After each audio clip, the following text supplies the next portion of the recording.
இஸ்ரவேல் ஜனங்களுக்கு முன்பதாக எரிகோ கோட்டை ஒரு பெரிய தடையாக அவர்களை மிரட்டி கொண்டு இருந்தது.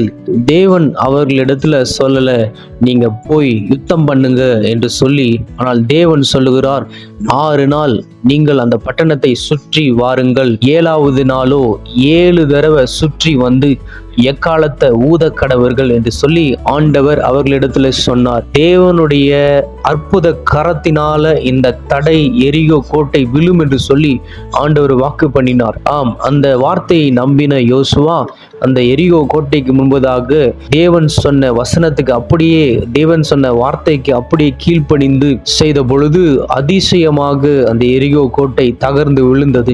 இன்றைக்கும் நம்முடைய வாழ்க்கையில் ஆண்டவர் எதிர்பார்க்கிறது அவருடைய வார்த்தைகளுக்கு, அவருடைய கட்டளைகளுக்கு கீழ்ப்படிய வேண்டும் என்பது மாத்திரம்தான். பிரியமானவர்களே, நாம் தேவனுடைய வசனத்துக்கு கீழ்ப்படிந்து அவருடைய வார்த்தையை கை கொண்டு கர்த்தர் மேல் விசுவாசம் உள்ளவர்களாக நாம் இருப்போம் என்று சொன்னால், நமக்கு முன்பதாக இருக்கின்ற எப்பேற்பட்ட ஒரு தடையா இருந்தாலும் சரி, எப்பேற்பட்ட ஒரு போராட்டமா இருந்தாலும் சரி, அது நமக்கு முன்பதாக தகர்ந்து விழும்.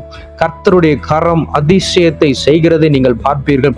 தேவனுடைய நாமம் உயர்த்தப்படும். ஹல்லேலூயா.